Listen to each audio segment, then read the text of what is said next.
గ్రామాల్లో పాఠశాలను బాగు చేసుకుందామని అభిజిత్ దీప్కే చెప్తుండ. ఇది మంచిదేనా? ఇప్పుడు మంచి పని ఎవడు చేసినా అది మంచిదేనా? ఆ నచ్చినోడు చేసినా నచ్చనోడు చేసిన. సో అభిజిత్ దీప్కే గ్రామాలలో ఉన్న పాఠశాలను బాగు చేసుకుందాం అంటున్నాడు.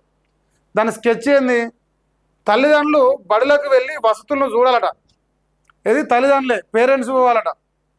వీడియోలు పంపితే సోషల్ మీడియాలో పెడతారట.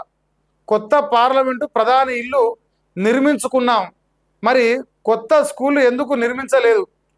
సిజేపీ ఫౌండర్ అభిజిత్ దీప్కే వీడియో సందేశించారంట. 17 నుంచి దేశవ్యాప్తంగా సర్పంచ్ ఛాలెంజ్ అంట. అంటే ప్రతి గ్రామ పంచాయతీలో మీ గ్రామాలలో ఉన్న ప్రభుత్వ పాఠశాలల ఫోటోలు వీడియోలు మరి మన మేస్త్రికి పంపితే ఆయనట వీడియోలు అప్లోడ్ చేస్తాడ. తద్వారా దేశవ్యాప్తంగా ఉన్న ప్రజలందరికీ గవర్నమెంట్ స్కూళ్ళ పరిస్థితి ఏ రకంగా ఉంది, ఎంత దౌర్భాగ్యంగా పనిచేసే ప్రభుత్వం అనేది లోకాన్ని చూపిస్తాడు. అదే పార్లమెంటు కట్టుకున్నాం, ప్రధాని ఇల్లు నిర్మించుకున్నాం, వెనకంగా ఎజెండా చాలా క్లియర్గా అనిపిస్తుంది. అదే ఆలోచన. ఇప్పుడు ఏం చేస్తున్నారంటే చాలా సెలెక్టెడ్గా పబ్లిక్ అంతా రెస్పాండ్ అయ్యే సమస్యలు తీసుకుంటూనే ప్రధానమంత్రిని టార్గెట్ చేస్తున్నారు ఈ cockroach Janata party. Public issue genuine, దాంట్లో పబ్లిక్ సమస్య ఉన్నది, కానీ డార్క్ మోడ్లో భారతీయ జనతా పార్టీని కేంద్ర ప్రభుత్వం చేసే టార్గెట్ ఉన్నది. రాహుల్ గాంధీ ఆడ జార్ఖండ్లో వాళ్ళ ప్రభుత్వం, అలయన్స్లో ఉన్న ప్రభుత్వం పెద్ద ఎత్తున వాళ్ళ నిరసనలు అడ్డుకోవడానికి లాఠీ చార్జ్ చేస్తుంది. మన కాకుండా టైఫాయిడ్ వచ్చినట్టు నేను పోలే అంటాడు.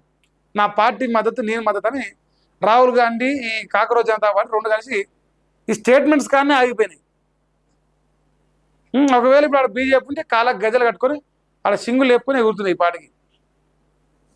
సో ఒక మంచి ఆలోచన చేస్తాండే, మరి అది మా ఆలోచన మంచిదే కానీ వెనకంగా కుట్రలేదని తెలియదు. ప్రశ్నలను ఎదుర్కొనేందుకు వ్యవస్థలు సిద్ధంగా ఉండాలి.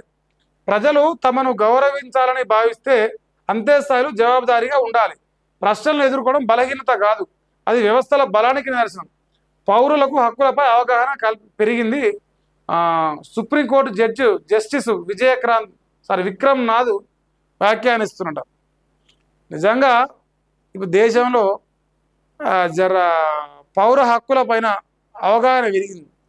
ప్రశ్నిస్తే జవాబుదారీతనం పెరగాలి, వ్యవస్థలు సిద్ధంగా ఉండాలంటుండు సిజేఐ గారు. జడ్జి అట సిజేఐ కదా. షిరిడి సాయిబాబాపై విద్వేష వీడియోలు తొలగింపుపై నిర్ణయం తీసుకోండి. కేంద్ర ప్రభుత్వానికి ఢిల్లీ హైకోర్టు ఆదేశం. బాబాను జిహాదీ, రేపిస్టు, హంతకుడిగా చిత్రీకరిస్తున్నారు, వాటిని తొలగించేలా చూడండి.